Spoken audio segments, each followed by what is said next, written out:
John 5. Okay. The great guitarist John 5. Before we do 5, I got to do this. Okay. So this follows up to our last video where we did the rock albums and the hair metal and all this, and I got a little misconstrued on something, so that's okay. Because I misinterpreted something. I'll take that heat. It's perfectly fine. I still think Appetite is fantastic. But excuse me. So every time I go down to the beach, my wife and I always go down. We get to be. It's John's. Can I say your name? Yes. It's John's anniversary. It's my anniversary trip. We go down. John's anniversary weekend. Happy anniversary. Thank you. We just shot for 3 or 4 days, have a great time, do our thing. So I always look for these things. I've got several of them myself, and I get excited about them. So I found one for Teeter. Okay. So I'm going to let him show you this after he's done. I just like doing thoughtful stuff, This guy. So this is for you. This guy. Look. What is it? Funko Pop? Funko Pop. Funko Pop. Linen. This will go on my desk at work, right next to Papa. And I know you're a fan. I've never seen this one. I've never seen the linen. Thanks, John. So Is it a Faster Pussycat one? I got my. Tame Me Down? It's kind of close. I got myself a linen. Sold. So Teeter and I will have the same linen. Thank you, John. But it's good. I need you to close your eyes. All right. Oh. I got the sausage. This one. Oh yeah. Oh, Vivian Campbell. How about that? That's good. That isn't great. Why would they even make this? That's so Yes. weird. When I saw it, I went, "Oh Jesus!" That's pretty I'm cool. spending $13 on What is this. he? He's Irish, right? Yes. Yeah. Well, good. I didn't know he was Irish. That's pretty. Yeah, I'm pretty sure it's Irish. Is that right? Irish? Yeah. Yeah. That's So, pretty well, Donkey Shane there. Thank you, John. No problem. Yeah. Okay. Yep, goes with the rest. I got a bunch at work. I got Ric Flair. I got Papa. Ric Flair. I got Freddie Mercury. I got last time. Papa Chubby? Papa. Oh, for Okay. my Emeritus thing. I got Freddie Mercury, but the only Freddie Mercury you can have, wife beater jeans. Yeah. Oh, yeah. Gosh, he's so good. Awesome teeth. Number Can't wait 5. till we do that Best video. teeth in metal. Or rock. Number 5. He had more teeth than that. This original group will be on my list 3 different times, and the last one, I'm gonna get serious shit. I don't even care. Oh. Hearing the Beatles do this song, it was great. It really was. The Beatles didn't put out a lot of bad stuff. I mean, you had Rocky Raccoon and stuff like that, but the majority of their catalog was fantastic. Happy birthday or whatever it was kind of cheesy. Birthday. It's just birthday. Talking about It's Johnny's birthday. Baby, you can drive my car. Don't do It's Johnny's Birthday by George Harrison, because my dad called and played me that every single week. What is life? Just saying. So, now my daughter does it.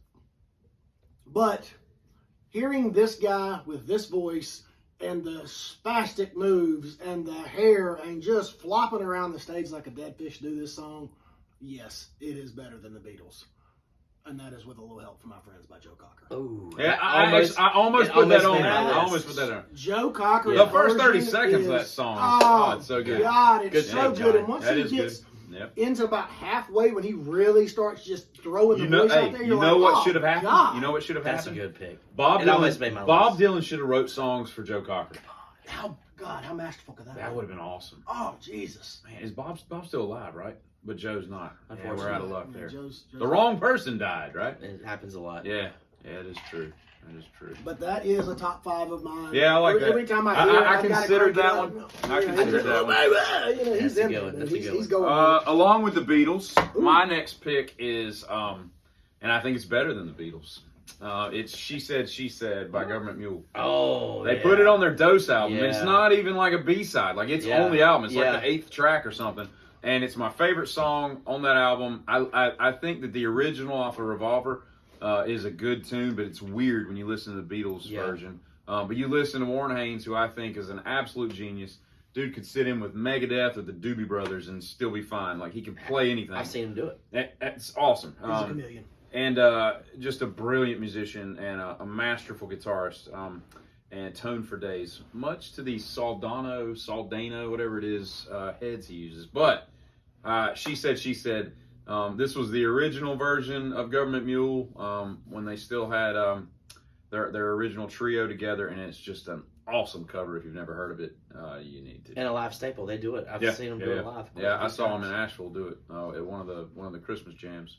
Oh, it's good stuff. Christmas Jam isn't. Oh, that's a good. But I went before it was like we were in that little theater of like 80 people. Yeah. And now it's at like It's at the. It's like they call it the Omni Cherokee, in Atlanta. Well, they call it the Cherokee Casino Theater, which used to be the downtown theater. Right. But I mean, They've just arena. gotten so much bigger. Yeah. But when I saw them, it was right after Dose. We've been, that's always a great show. All right, my number 5. We've already talked about it. Made all 3 lists. Is Buckley's Hallelujah. Wow, what else that's can you say impressive. about I it? didn't know that would That's so happen. good. That's pretty cool. There's nothing else to say about it other than it was great. Number 4, you guys might not have heard this. I think I let John listen to it the other day. I was like, you should listen to it. 6 minutes. This is Sturgill Simpson's cover of When in Rome, The Promise. Oh, dude, I didn't even think of looking at Sturgill, man, because his In Bloom is great too. But I think The Promise is better. Yeah, that's a great tune, man. So I like his version better because just like that's tough. Like Gary Jules, he slows it down, kind of makes it more. You don't even know what it is when you first listen No. to it, and it's not. You don't even hear the music at first. I think there's the lyrics. I started singing the lyrics. I was like, why do I know this song? Why can I sing this? Yeah, that's kind of what I did. And then honestly, I was watching, and I kind of put it in my mind like, I don't think that he wrote that, and I didn't go investigate it. Yeah. My kids were watching Napoleon Dynamite one Yes, night. the very last song. And the last song on the thing, and I was like, oh, wait a minute, and it's a When in Rome song. I thought you a largemouth bass. Yeah. Tetherball, baby, let's do it. Gina, come on. What is so you think it's better or worse? Oh, it's much better than When in Rome's. Yeah. Although theirs is cool too. It's more. But it's it's more completely new wave. I'm a big fan of When in Rome's The Promise, man. It's Huge good. fan. It's good, but I like Sturgill. That's a great pick. I didn't even think about that one. My next one is a Thin Lizzy song. It's 2 Thin Lizzy songs. Yeah. It's off of Jailbreak, their 6th album. Obviously, their most popular because it had Jailbreak on it, and the boys were back in town and all. And it's Cowboy Song by Anthrax that they did when they did Sound of White Noise. And if you've never heard it before, John Bush just knocks it out of the park, man. I am just a cowboy. And they start off slow, and then it goes, and that twin guitar lead. If you want to learn how to write twin guitar leads, you listen to Priest, Maiden, and Thin Lizzy, and you'll know everything you need to know about how to write guitar lines for 2 guitarists to play the same thing in different octaves or whatever. And it's just an awesome version of it. So that's my pick, and I think it is not better than the original because I can't go against Phil Lynott, but it's damn sure close. So 4 for me. You have not heard this. Teeter has because it was playing on the golf course one day, and he said, "Dude, who is this?" And then I told him, he said, "Oh yeah, really? I know where we're going." Yep. It's a hardcover. This is. Can't do this cover. This is. I'm in a cover band. This is the last of the Beatles songs that will be on here. This is number 4. As shockingly as it may be, it is David Cook's version of Eleanor Rigby. Ooh. And I'm going to tell you right now, buddy, it is solid. Is it better than the Beatles? I'll say this: the Beatles version is slower. It's it. I don't want to say it's whiny, but so it's almost Eleanor Rigby. It's almost folky. Eleanor Rigby, the way the Beatles do it. Listening to David Cook's version of it, I mean, as soon as I hear the first guitar, I'm like, "Yep, crank that up because we got it." Pretty heavy. He played Les Pauls too. Yes, David Cook did. Yes, he did. Through Marshalls, I believe. So it's really he was fantastic. It's tough for me to say that anything is better than the Beatles, but I'll be honest with you. If I had to choose between listening to Paul McCartney sing it and listening to David Cook sing it with the ensemble in the background, I'm picking David Cook's version. Interesting. It's a great cover. It is really good. I shall. I thought you were going somewhere else when you said the golf because I thought there was something else, but that's a great pick too. It's not the one I was thinking of. Please hold. I know. I figured it's coming. Please hold. I figured it's coming. But. All right, you're up. Number 3. This vocally is the greatest remake that has ever been done. This person was given a gift from God. I know where we're going. This is you were given a purpose, and when you in the movie you watch how it unfolds. Like name that tune without the music is what when you listen to him talk, is it not? It's great. You watch how the story unfolds. You got this allegory that goes. You listen to this song unfold, and you get to that last bridge, and when it's time to really belt it out and give you the whole meaning of it.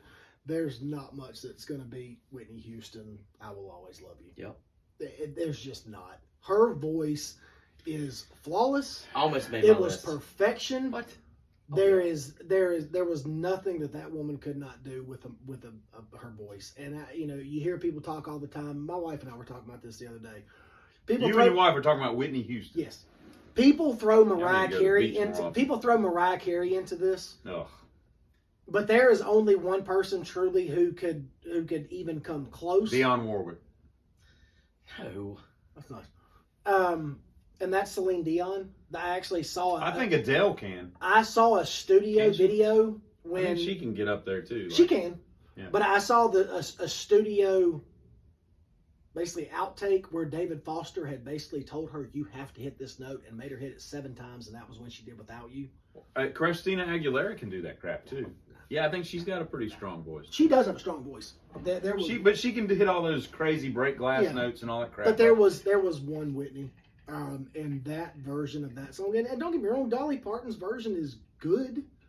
It's not great. Well, it's different, yeah. Whitney's is. You know what's crazy about Whitney out of this is, atmosphere. if I'm wrong, tell me, but didn't her daughter like OD in a bathtub too? Yeah. What are the have we ever had a mother-daughter? Millie. What? Her name's Millie? Millie. I thought you were talking about Millie Vanilli. No, Her daughter. no. But has there ever been a mom-daughter tandem in history that have died the same way, overdosing in a bathtub? Like, that's kind of an odd way to go. I saw Bobby Brown last time I was in New York. Bobby Brown. Yeah, her name's Bobby. Millie Bobby. Millie Bobby. Oh yeah, Bobby's the dude. Okay. That pick almost made my list. Like That pick did not come anywhere near my list. I had like 30 songs on a sheet of I had paper, and 20. that was one of them. Yeah, that was not one Diet's of too mine. manly to put a woman on his list. I know. I don't have any. He hates women. That's a good All right. thing. So my next one is the Deftones "Drive" by the Cars. It is not better, but Chino can do no wrong in my book. What album is that on? It's their B-sides and rarities, I think. I got that. I It's over think. there. Yeah. So Chino, to me, should form a full-time band with Mike Patton of Faith No More, because those two guys can do so many different things, and it's never wrong, and I think that their version of it's got this trippy, like, drum kit, like electronic drum kit thing, like you did on a keyboard or something. And it's just an awesome version of one of the best songs that's ever been written. It's probably my top 5 songs of all time. And Drive by the Cars. Yes, I love that song. Just Do you like so it better haunting. than the Cars? That is No. I like the Cars better, but it's a very different version. But it's just great. And Chino's voice, man, like it's just, he can do so many things. He can rap, he can screamo, he can just do this haunting, just craziness with his. Have you heard him do Cruel Summer? Yes, That's a good one. that was awesome too. And that's like, at first you're like, what are we listening to? And it's kind of like The Promise, because you don't really realize what you're listening to, and you're like, but the thing that sucks about that is it's like 1 minute and 48 seconds long or something. Long. It's not long at all. But and Bananarama, that's a great tune too. It is. The Cruel Summer version from Cobra Kai. Do you ever watch the Cobra Kai show? I do. So when Johnny threw the phone. Well, it was in the original movie. Yeah, Right. But somebody They did redid a different- it, oh, and okay. it's slower and it's more emotional, emotional because of what's going on in the scene. And I remember thinking, "Damn, that's really good." Did you That's know I great. wonder that? if it was Chino. I can't remember. No, it was a girl. It was a girl It was version. a girl version. Yeah. Here's the thing too, with Bananarama, those 3 like European chicks, like up until like maybe 10 years ago when Rihanna and Katy Perry and all these big girls came about in the scene that just sold billions of records, they were, for the longest time, up until like the 90s, they were like the 2nd or 3rd highest album selling female group of all time. Like up there with like Bananarama. the Supremes and all, Yeah, some the crap. Like Go-Go's they were right way, there. and you wouldn't think that. And they only had like 3 or 4 hits, but there's something weird about that song. It's just kind of cool, but It's crazy. cheesy at the same time. I like All right, you got your last one. Last one of all time?